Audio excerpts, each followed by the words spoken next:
Alors, shalom à tous. Alors, nous sommes en février 2023. C'est vrai que j'avais commencé depuis janvier, même avant. Mais bon, pour cette vidéo, nous sommes en février 2023. Et en fait, nous allons continuer notre exploration des profondeurs du livre de la Genèse. Alors, avant de commencer, je voulais tout d'abord vous exprimer toute ma désolation de ne pas avoir tenu parole, car effectivement, je vous avais promis de mettre en ligne la suite de cet enseignement. Mais avant tout, j'aimerais répondre à une sœur qui m'a mis un commentaire. Alors oui, ma sœur, je suis d'accord avec toi, comme je te l'ai dit d'ailleurs dans ma réponse, mais je suis convaincu que tu n'as pas eu l'opportunité de tomber sur des vidéos où j'expliquais une situation désastreuse, calamiteuse, qui a plongé ma vie dans une lente descente, pas jusqu'aux enfers, mais ça a été très compliqué pour moi. Et même dans la vidéo 3, vers la fin, je disais qu'effectivement, mes vidéos ne sont pas bien structurées. Je suis des fois perdu, je répète des fois inlassablement les mêmes choses, je tourne en rond, et même que j'avais envisagé de supprimer certaines vidéos que je trouvais très mal faites et en refaire. Mais malheureusement, faute de temps, je ne sais pas comment je pourrais faire. Et pourtant, je dois faire. Mais comme je l'ai dit, je traverse une situation que le Seigneur a créée dans ma vie depuis jeune. Mais moi, je l'ai fait devenir un vrai problème par la suite. En fait, c'était des obstacles que le Seigneur a mis dans ma vie. Mais en fait, je l'ai transformé moi-même en problème réel. Donc, en fait, il s'agit un énorme problème de mémoire.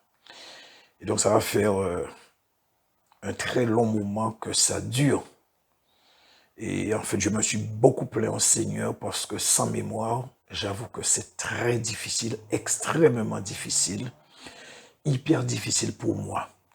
En fait, je perds beaucoup de temps. Je prends 5, 6, 7 fois plus de temps pour faire un enseignement parce que c'est très lourd à gérer pour moi. Et de plus, je travaille, je ne suis pas inactif, je travaille, donc j'ai aussi une vie, si vous voulez, une vie pas vraiment familiale parce que j'ai un fils qui l'alterne avec moi. Mais bon, vous avez compris, j'ai aussi des tâches que je dois aussi m'en occuper. Donc, c'est très difficile. Mais s'agissant de cette 4e vidéo, je vous le dis d'emblée là, j'ai failli ne pas la faire. J'ai dit au Seigneur, au Saint-Esprit, que s'il ne me guidait pas, j'arrête tout ça.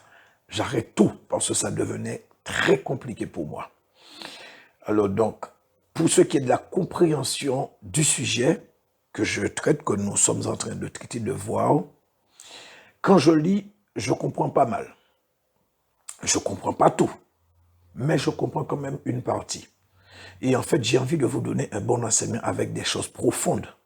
Mais si je ne peux même pas arriver à suivre un fil conducteur, je me retrouve complètement perdu et je ne peux travailler pour le Seigneur dans ces conditions parce que, comme je vous ai dit, j'ai un gros défaut, je suis perfectionniste. Alors, donc, certes, la mémoire, le Seigneur a commencé à restaurer ça. Je suis là, je vous le dis, je ne vais pas vous dire je touche du bois comme disent les païens, mais je vais dire c'est réel effectivement.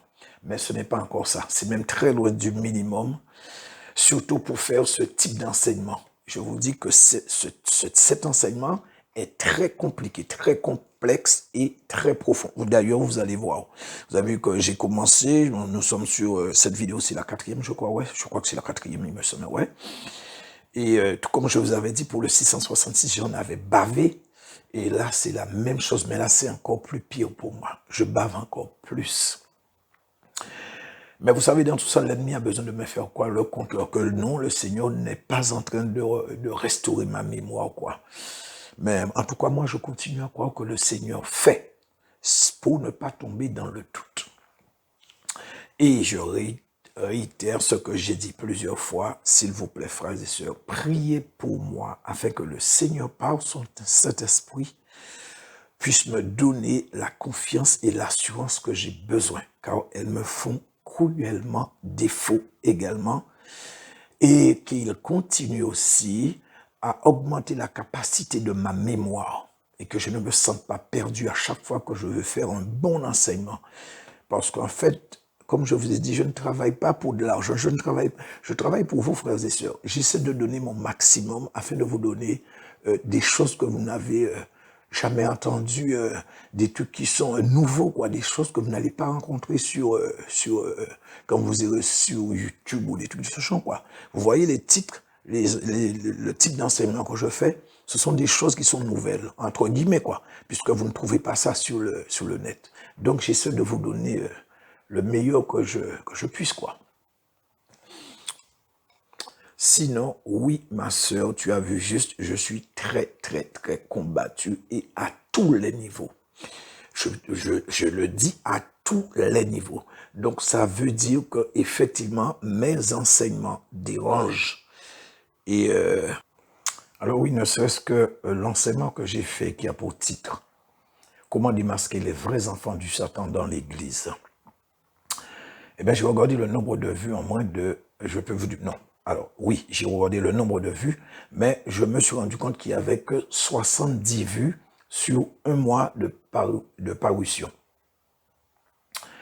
Alors que j'ai d'autres vidéos qui, en un mois, ont eu le double, voire plus. Pourtant, c'est la vérité que j'ai dit dans cet enseignement. Et en plus, c'est l'un des rares qui donne envie d'écouter au niveau qualité. En fait, ce n'est pas mal fait. C'est pas que je me vante, mais il y a eu un petit peu de progrès, d'effort. Mais en fait, le malin arrive avec ses démons à faire qu'on rejette ou qu'on n'écoute pas l'enseignement. Alors donc, qu'est-ce que j'ai fait? Moi, j'ai demandé au Saint-Esprit. Ma soeur, concernant ce que tu m'as dit, ma soeur, c'est pas que je me mets de côté, hein. Non, non, je te dis, oui, c'est vrai, mais je vais te donner un autre facteur encore qui est dedans, parce que moi, je me suis rendu compte qu'il y a des sites, enfin, ou du moins des chaînes YouTube où des fois ont une centaine d'abonnés, pourtant qui ont, pour certains, des enseignements, entre guillemets, plus de 3, 4 000, 5 000 vues, mais avec une centaine d'abonnés. Donc, je comprends un petit peu. Alors, donc, j'ai demandé au Saint-Esprit, mais comment c'est possible que même cet enseignement qui devait attirer et attiser la curiosité du chrétien, comment on ne regarde pas? Alors, le lendemain ou le sous-lendemain ou quelques jours après, je ne me souviens plus, j'allais me coucher, je me suis dit que j'allais écouter une petite vidéo avant de m'endormir. Eh bien, figurez-vous qu'aussitôt que j'ai allumé mon portable, je vois une vidéo. En fait, c'est une sœur, je ne la connais pas, je ne l'avais jamais vue, je ne connais pas son site d'ailleurs, même pas une seule fois, hein, je n'ai vu cette sœur, quoi. Alors, je me suis dit, tiens, je vais écouter ce qu'elle dit, parce qu'elle disait qu'elle avait reçu une révélation. Alors, eh bien, figurez-vous, elle avait la réponse à ma question. Comme quoi le Seigneur répond d'une manière ou d'une autre. C'est ce que la Bible dit, Dieu parle tantôt d'une manière, tantôt d'une autre. C'est nous qui ne prenons garde. Elle a répondu à la question que j'avais posée au Saint-Esprit, à savoir pourquoi on ne regardait pas mes vidéos. Elle dit qu'elle a entendu des démons parler. Donc en fait, elle était dans une vision que le Seigneur lui a donnée. Et elle vivait en fait cette vision. Elle entendait les démons parler et ils disaient... alors là, elle ne savait pas que c'était d'elle qu'on parlait, hein, mais ces démons-là disaient, ah, on la déteste, je la déteste, cette sœur, qu'il n'aimait pas cette sœur. Et c'est après que le Seigneur l'a amenée vraiment dans la réalité et elle a commencé à comprendre qu'en fait, les démons parlaient d'elle. Et ce qu'elle a ajouté, c'est là où ça me concerne, elle a dit que les démons ont dit, étant donné que les chrétiens utilisent leurs inventions, c'est-à-dire les réseaux sociaux, en citant tous les réseaux sociaux, YouTube, WhatsApp, etc., et comme ils ne peuvent pas les empêcher de les utiliser, ils vont faire en sorte qu'ils ne regardent pas certaines vidéos. Alors moi, j'ai compris tout ce qui pourrait aider le chrétien à comprendre, mais comme je dis, ceci dit, je n'exclus pas que la qualité de mes enseignements ne serait pas un peu décourageante, surtout pour ceux qui sont exigeants, et même si on n'est pas trop exigeant. Donc sinon, je tiens à vous dire, si vous pensez que les démons font des cadeaux aux chrétiens qui sont en enfer, je vous dis que non. Et même que c'est le contraire. Alors vous n'avez qu'à écouter les témoignages des frères et des sœurs, vous allez voir ce qui se passe. Tous ceux que le Seigneur a permis qu'ils visitent l'enfer, et vous allez voir. Donc voilà, c'est ça en fait mon combat quotidien. Donc vraiment désolé si je vous donne de la bouillie. Ce n'est pas volontaire. Mais je fais confiance au Saint-Esprit. Et je vous dis merci d'avance pour vos prières, frères et sœurs. Je sais que le Seigneur Jésus va entendre vos prières et le Saint-Esprit va faire. Alors, donc, nous allons passer à l'enseignement, ou du moins la suite de cet enseignement. Donc, alors, je vais essayer de vous faire un résumé assez concis de ce que nous avons déjà vu. Alors, donc, ce qu'il faut retenir par rapport à ce qu'on a vu, donc en gros, c'est qu'il y a eu au commencement 2 phases quand Dieu commença son œuvre. Il y a la phase créée qui correspond aux choses invisibles, aux choses spirituelles, et l'autre qui est la phase où Dieu a commencé à former ou à façonner la plus grande partie des choses créées, et que la phase créatrice et la phase façonnage ou matière étaient toutes deux diamétralement opposées, mais devaient se confondre à la fin pour donner un. Comme l'homme créé qui était esprit est devenu un avec son corps physique.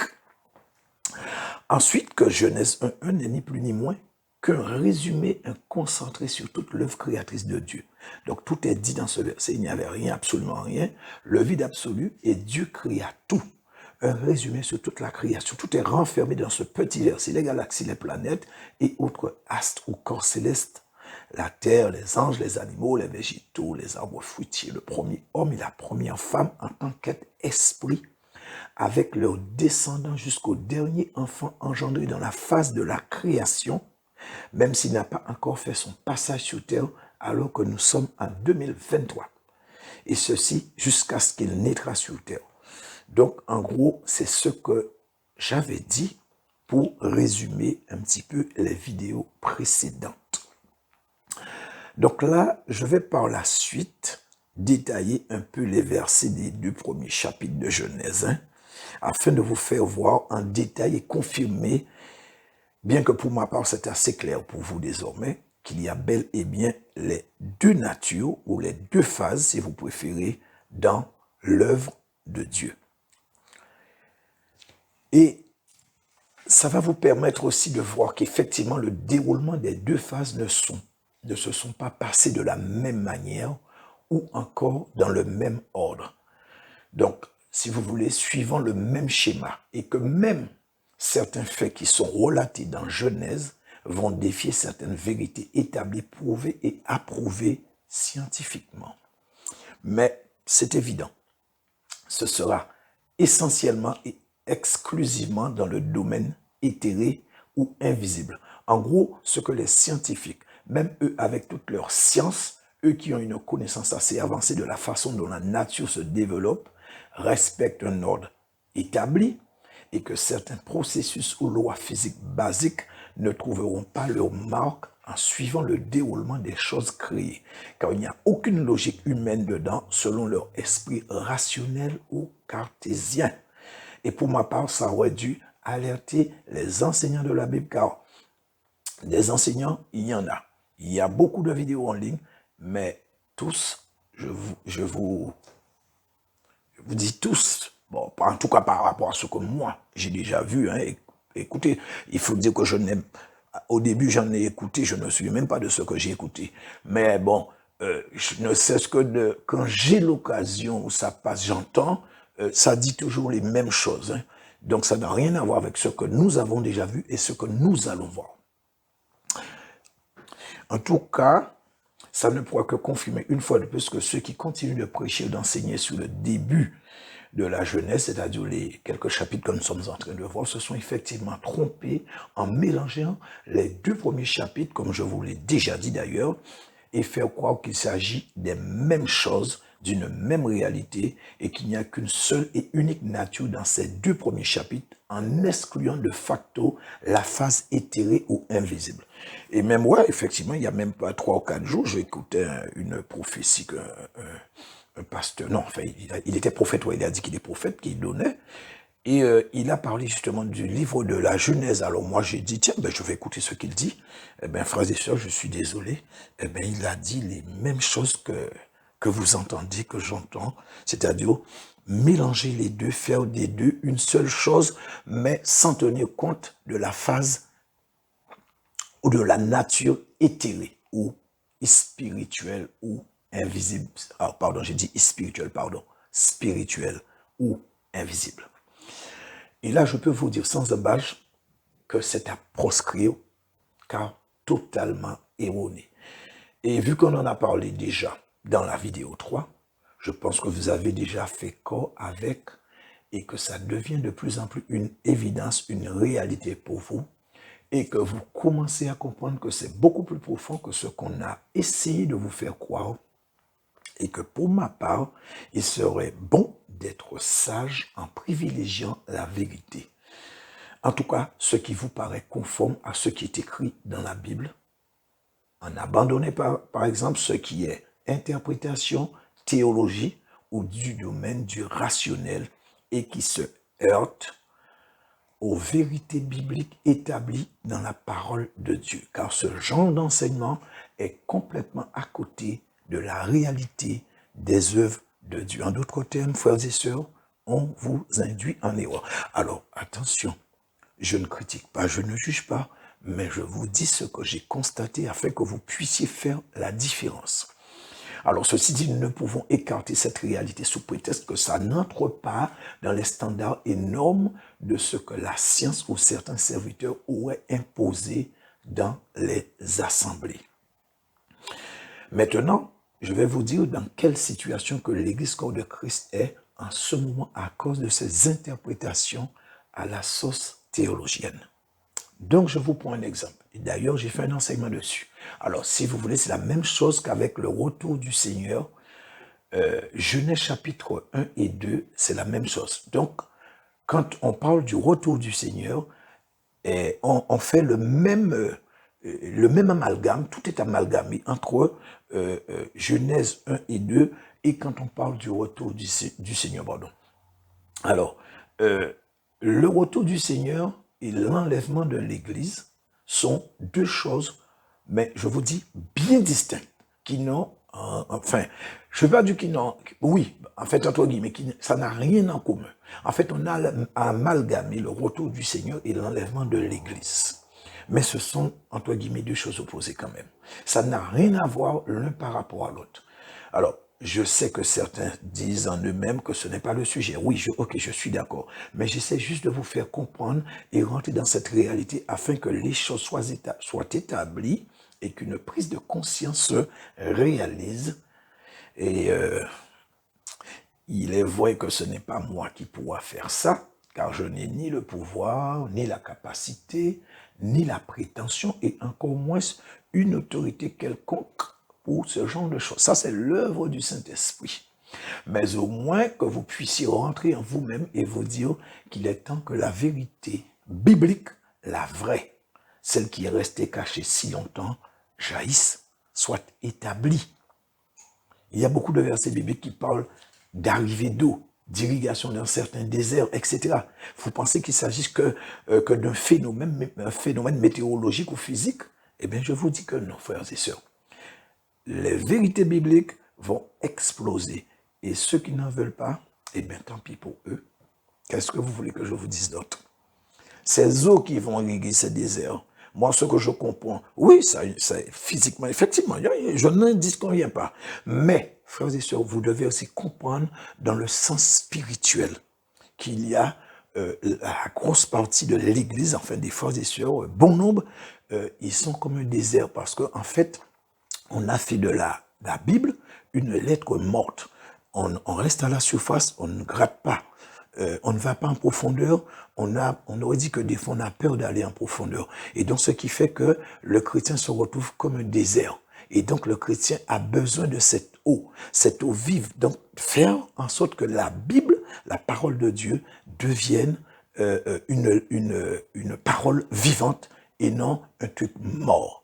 Donc, voilà, c'est ça. Donc, que cette eau qui est la parole puisse jaillir dans le cœur des frères et des sœurs. Frères et sœurs, n'oubliez pas, nous avons été formés à partir de la terre. Et pour que la terre puisse vivre, pour que la terre puisse produire, la terre a besoin d'eau, frères et sœurs. Cette eau qui est la parole de Dieu, elle doit devenir vivante en vous, frères et sœurs. C'est ça que ça veut dire. Alors, ok, hein, on revient sur notre enseignement. Alors, la toute première des choses que je vais faire, c'est de respecter un principe simple que je ne cesse de marteler au risque de devenir un prévaricateur, à savoir que l'on ne doit pas interpréter la Bible, qu'elle s'explique par elle-même, et par conséquent, je dois vous prouver tout ce que j'ai dit sur le fait que la création a une nature invisible ou spirituelle et la formation ou le façonnage a une nature physique ou matière, même si l'évidence est là, puisqu'effectivement, la Bible est très claire entre les 2 premiers chapitres du livre de la Genèse. C'est quand même assez clairement énoncé, même si elle ne l'est pas pour tout le monde, mais sans que nous ayons véritablement besoin de développer leur intégralité, les 2 chapitres. Et donc, et pour cela, nous allons commencer par définir ce que veut dire les 2 principaux principes de l'œuvre de Dieu, à savoir créer et former ou façonner. Donc, voir déjà ce que nous pouvons déjà trouver comme réponse pour ces 2 natures, la création et de l'autre côté, former ou façonner. Et en fait, ceci me permettra de mieux asseoir l'essence même de cet enseignement. Et c'est à partir de là que nous allons pouvoir comparer ces 2 natures en définissant chacune d'elles afin de voir quel a été leur rôle respectif dans l'œuvre de Dieu et surtout vous donner les versets qui m'ont permis de comprendre très clairement ces 2 natures qui, quoiqu'elles s'opposent, finissent par se confondre pour en finalité n'en donner qu'une, une seule, comme je vous l'avais déjà dit. Alors, vous savez, ne serait-ce qu'avec les raisonnements très basiques, on peut voir tout de suite que le début de la Genèse est très mystérieux et que ça ne peut pas se résumer à Dieu a créé Adam, les animaux, après une côte d'Adam, a formé Ève et tous ces trucs-là. Ça. Non, frères et sœurs, ce n'est tout simplement pas possible. Je suis désolé, mais en fait, moi, ça me dépasse. J'essaie de comprendre pourquoi. Aucun enseignant n'a essayé d'investiguer sur les premiers chapitres de Genèse, vu que c'est quand même assez ambigu quand on lit. Hein. Vous lisez, je l'entends, hein. Pour ceux qui lisent, c'est assez ambigu quand même. Et justement, c'est à cause de cette ambiguïté, pour moi, ça aurait dû susciter la curiosité de chercher à savoir pourquoi c'est aussi ambigu. En fait, moi, c'est ce que j'essaie de comprendre, quoi. Alors, comme ils ne l'ont pas fait, alors nous allons faire. Et nous allons commencer par définir ce que veut dire créer. Donc, comment la Bible voit créer. Alors, créer vient du mot hébreu bara, B-A-R-A, qui veut dire former, façonner, créer. Alors, donc, cette définition à première vue n'est pas conforme, pas même sur une base élémentaire ou basique, et encore moins bonne. Même s'ils ont mis que ça vient de l'hébreu, je ne sais pas tout ce qu'ils veulent, hein, nous pouvons constater que ça se contredit, puisque nous savons désormais qu'il y a 2 natures. Alors, comment l'une peut-elle définir l'autre si elles sont bibliquement totalement opposées? Donc, ça n'a aucun sens. Et nous verrons dans un instant la définition de former ou façonner, et vous verrez qu'il y a un énorme problème sur la définition que nos amis théologiens ont voulu nous imposer. En tout cas, moi, ce que je constate, ils nous ont fait un wash and go. Vous connaissez la publicité, ça remonte à quelques décennies. Hein. Il y avait une publicité qui disait 2 ans, un wash and go. Alors surtout, n'ayons pas peur, frères et sœurs, de dire les mots. Tout a été mélangé. Ils ont tout amalgamé. Pardon. Et donc, dans la définition, donc nos amis théologiens sont en train de nous dire que créer et façonner veut dire la même chose. Or, c'est impossible. Nous ne pouvons que constater une contradiction flagrante, donc nous pouvons rejeter de facto. Et on ne peut que confirmer que nos amis théologiens se sont donnés à cœur joie en essayant de nous faire avaler la pilule théologique. Alors, attention, je ne dis pas qu'ils l'ont fait volontairement, je vous l'avais dit. Il y en a ceux, effectivement, qui ont essayé de tout leur cœur.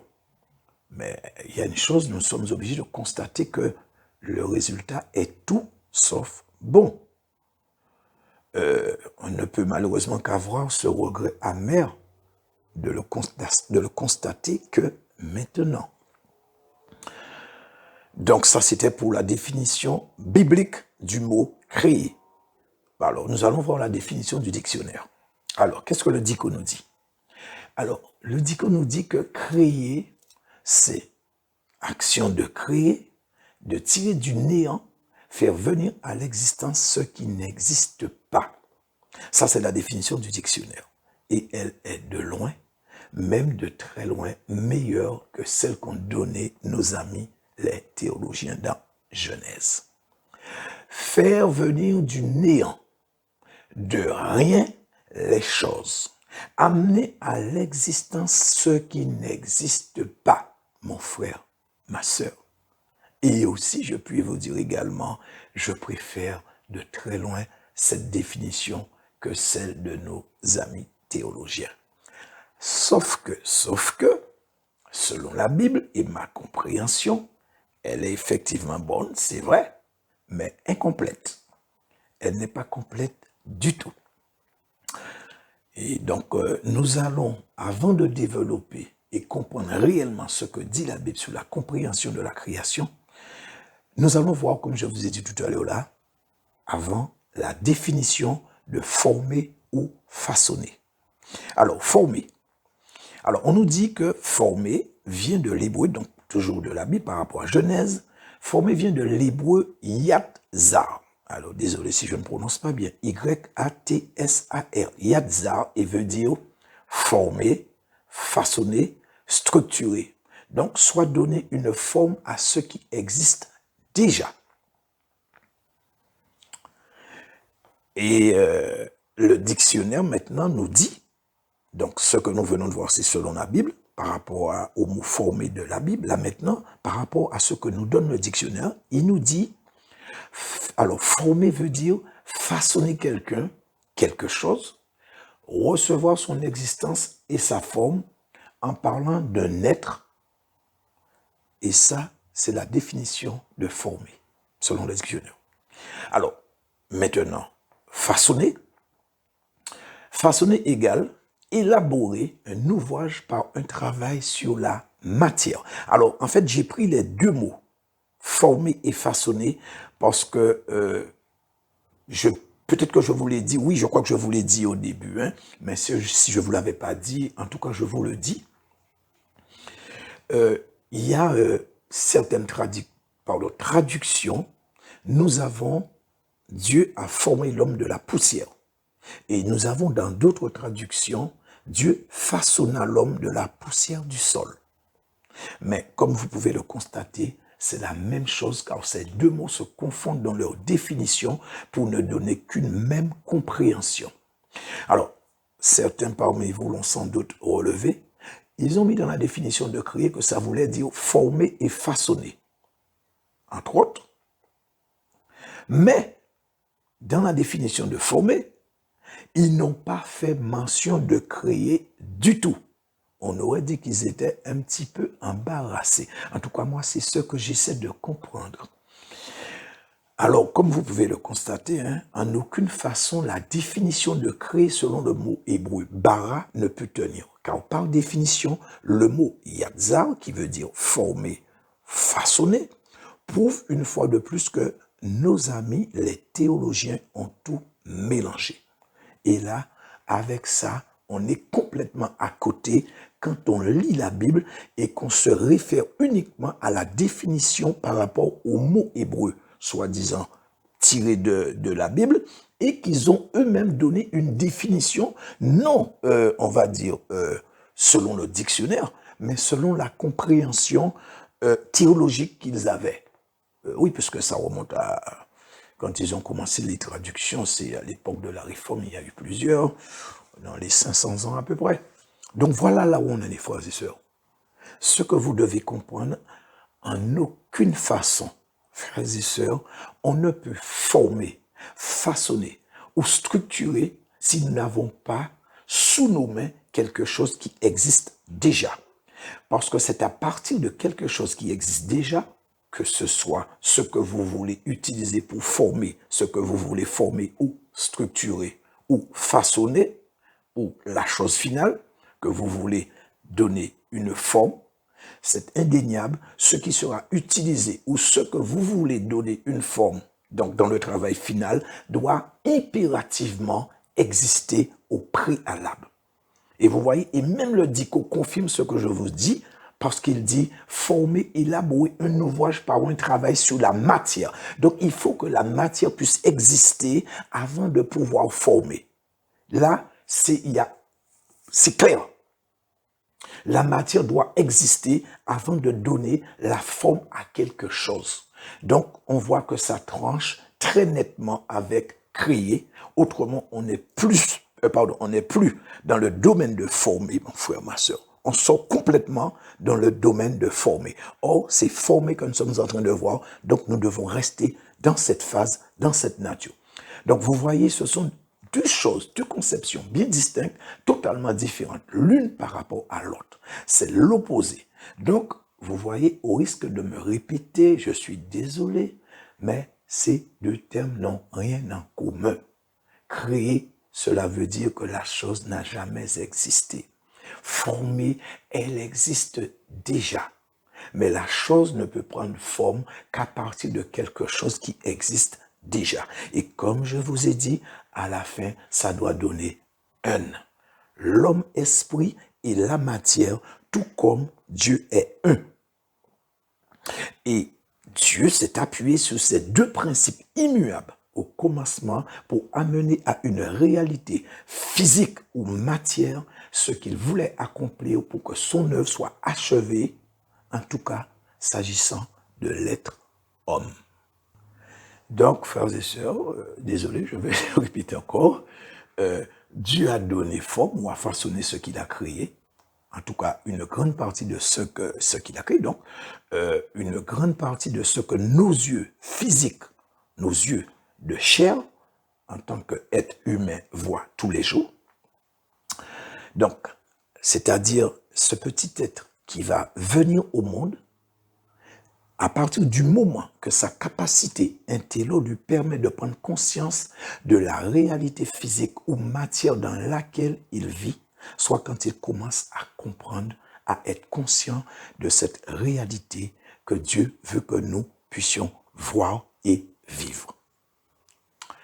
Mais, dans tout ça, étant donné que ni nos amis les théologiens, ni le dico ou le dictionnaire n'ont pu nous donner la bonne définition de la nature créatrice pour véritablement ne laisser planer aucun doute sur cette nature telle que Dieu nous l'a dépeint dans son œuvre.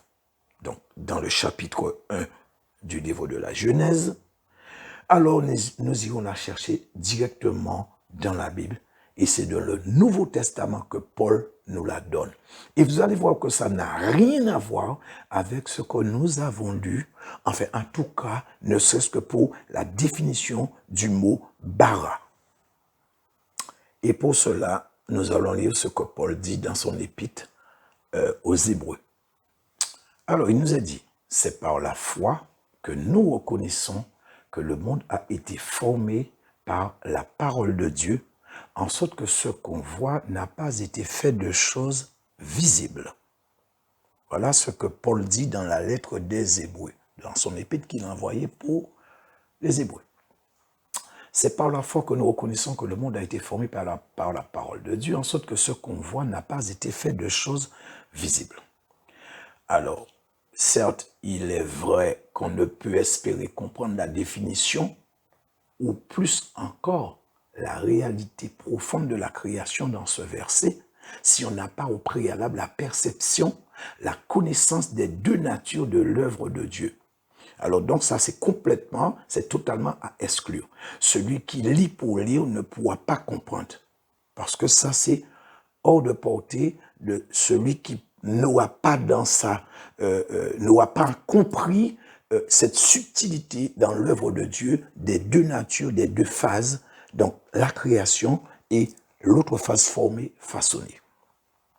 Mais puisqu'on a déjà vu par rapport au chapitre 1, 2 et tout ce que je vous ai dit, donc chapitre 1 et 2 de Genèse, et ce que je veux dire, qu'on devait faire une séparation bien distincte des deux natures parce que, vous le savez, hein, et ces deux natures existent, mais je peux vous dire, sinon, on serait perdu. Enfin bon, quand je dis on serait perdu, donc, vous avez compris, ceux qui lisent seraient effectivement perdus et déceler ce qui est caché dedans n'est seulement qu'en apparence par rapport à ce qu'on a vu, parce que comme on connaît déjà. Donc, si vous voulez, ce mystère qui est un petit peu codé, caché, crypté, si vous voulez, ou qui n'est pas tout à fait facile à comprendre, quand vous l'avez déjà, cette connaissance de l'existence de ces deux phases, ça va paraître être un mystère, mais uniquement en apparence. Donc maintenant, étant donné qu'on a déjà une base, une connaissance là-dessus, on peut effectivement aborder ce verset beaucoup plus sereinement. Pardon. Et vous allez voir que ce verset met par terre tout ce que vous avez, enfin, du moins tout ce que vous avez appris jusqu'à présent sur les deux premiers chapitres de la Genèse. Et par conséquent, écarte toute possibilité de penser à une interprétation de ma part, et ça va sceller définitivement ce que je vous ai dit sur les deux natures de l'œuvre de Dieu, invisible ou spirituelle, et formée ou façonnée ou encore matière. Alors, il nous dit dans un premier temps que le monde a été formé par Dieu. Mais nous allons revenir sur cette partie du verset après, car il y a énormément de choses à découvrir dedans. Ça, c'est une surprise pour vous. Alors, le reste du texte, c'est ce qui nous intéresse en fait. Là où ça dit, ou du moins à partir de là où il est écrit, en sorte que ce qu'on voit n'a pas été fait de choses visibles. Et là, frères et sœurs, nous entrons dans cette réalité mal comprise et qui va être difficile, je le sais pour certains, d'accepter, même si l'évidence est là. Mais en tout cas, ça va être difficile pour certains, ceux qui ne veulent pas entrer en profondeur, ceux qui ont peur. Vous savez, exactement comme quand on est devant, on ne sait pas nager, qu'on est devant une piscine. Alors, il y en a ceux qui ont peur, qui vont regarder avant de plonger. Mais c'est exactement la même chose. Si vous n'avez pas peur, allons-y. Alors, Paul nous dit que ce que nous voyons n'a pas été fait de choses visibles, mon frère, ma soeur. Je répète, Paul nous dit que ce que nous voyons n'a pas été fait de choses visibles. Donc, nous pouvons lire cette phrase de plusieurs manières différentes pour bien comprendre, sans pour autant la dénaturer ou passer à de l'interprétation, ni même sortir du contexte ou de la pensée réelle et profonde de l'auteur, à savoir Paul. Et à partir de là, ça va nous permettre de comprendre véritablement ce que Paul voulait dire par là. Alors donc, je vais prendre un exemple. Je pourrais dire par exemple concernant cette phrase, en sorte que ce qu'on ne voit pas a été fait de choses invisibles. C'est la même chose. Paul a dit, ce qu'on voit n'a pas été fait de choses visibles. Et moi, j'ai simplement tourné cette phrase tout en restant dans la réalité de Paul, mais avec une approche qui me permet de rentrer dans la réalité profonde des choses créées de Genèse chapitre 1er. Mon frère, ma sœur, je vais le dire encore pour vous d'une autre façon. Paul dit, ce que nous voyons est fait ou créé à partir de choses invisibles. Parce que la création de Dieu est dans le domaine invisible, alors que la formation est du domaine physique ou de la matière, de ce qu'on voit. Voilà le mystère qui, en fait, n'en était pas un, puisque c'est écrit. Il fallait simplement le comprendre ou être un petit peu plus attentif ou se laisser conduire par le Saint-Esprit et non par la théologie. Cette science que je dirais satanique qui aveugle le peuple de Dieu. Voilà mon frère, voilà ma sœur, cette réalité. Elle est là, devant vous. Vous n'allez quand même pas la rejeter. Donc, ensuite, on nous parle également mais de manière indirecte dans cette deuxième partie du verset de la deuxième nature aussi. Mais paradoxalement, Paul a débuté le verset avec cette même nature, celle qui concerne les choses formées ou façonnées à partir de la matière, mais cette fois-ci sans détour. Et là, je vais vous faire voir, avant de poursuivre, une autre subtilité dans deux versets de la Genèse qui s'associe avec l'épître de Paul aux Hébreux et qui concerne toujours la partie que nous sommes en train de traiter. Alors, Genèse chapitre 2, versets 2 et 3. Il nous est dit, Dieu acheva au septième jour son œuvre qu'il avait faite, et il se reposa au septième jour de toute son œuvre qu'il avait faite. Dieu bénit le septième jour, et il le sanctifia parce qu'en ce jour, il se reposa de toute son œuvre qu'il avait créée en la faisant.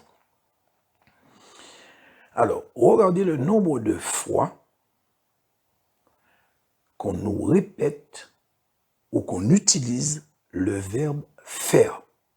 Et je vous dis que ce n'est pas anodin. Il dit au verset 2, Dieu acheva au septième jour son œuvre qu'il avait faite, une première fois. Ensuite, il se reposa au septième jour de toute son œuvre qu'il avait faite, une deuxième fois. Verset 3. Alors Dieu bénit le septième jour, le sanctifié parce qu'en ce jour, il se reposa de toute son œuvre qu'il avait créée en la faisant. Toujours le verbe faire. Alors, qu'est-ce que ça peut bien vouloir dire?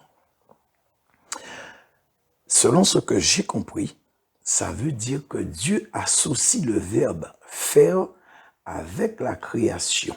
C'est pour cela que Paul a utilisé le même verbe faire dans l'Épître aux Hébreux au chapitre 11, verset 3 que nous traitons quand il dit « en sorte que ce qu'on voit n'a pas été fait ». Donc du verbe faire, de choses visibles.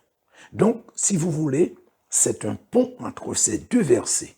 En conséquence, Paul te confirme par là que le Nouveau Testament explique l'Ancien. Voilà pourquoi nous ne devons pas nous précipiter pour interpréter, et c'est pour cela aussi qu'il faut être très attentif quand vous lisez votre Bible